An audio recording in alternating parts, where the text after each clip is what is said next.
আজকে চিন্ময় গ্রেপ্তার হয়েছে বলে আপনি আজকে কুমিরের কান্না কাঁদছেন, ক্রোকোডাইল টিয়ার্স আপনার চোখ দিয়ে পড়ছে। এইটার জন্য আপনি কি পুরস্কার পাবেন ভারতের কাছ থেকে?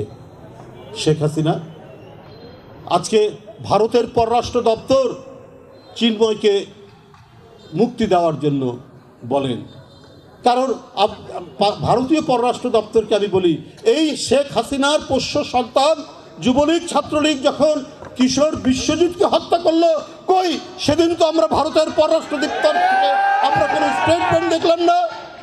তখন ভারতের পররাষ্ট্র দপ্তর নিশ্চুপ থাকলো কেন?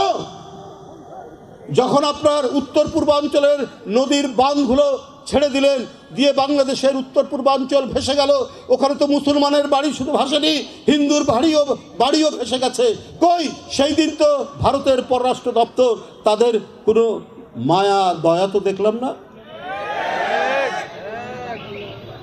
আপনারা কি করছেন সেটা দেশবাসী জানে। যে চিন্ময়, যার নামে অভিযোগ আছে, সে তো বাংলাদেশের নাগরিক। তার অপরাধ করুক বা না করুক, না করলে আদালত সেটা দেখবে, অপরাধ করলে আদালত সেটা দেখবে। আপনাদের এত ইন্টারেস্ট হলো কেন?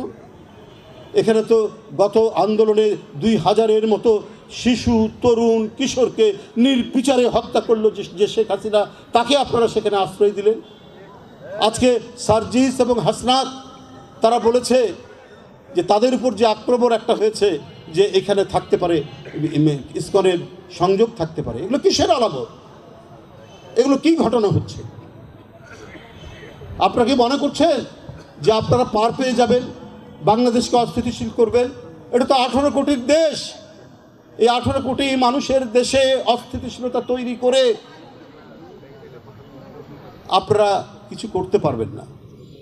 এদেশের মানুষ সচেতন, এদেশের মানুষ যুদ্ধ করে তাদের স্বাধীনতা এনেছে। ভারত তো স্বাধীনতা সংগ্রাম করেছে, কিভাবে নিজের জীবনকে উৎসর্গ করতে হয় নিজের দেশকে বাঁচাতে, এটা বাংলাদেশের মানুষ জানে। এখানে দীর্ঘদিন ধরে হিন্দু মুসলমান একত্রিত আমরা বসবাস করছি। হিন্দুদের পূজায় আমরা যাই, মুসলমানদের ঈদ মিলাদুন্নবীতে আমার হিন্দু বন্ধুরা আসে।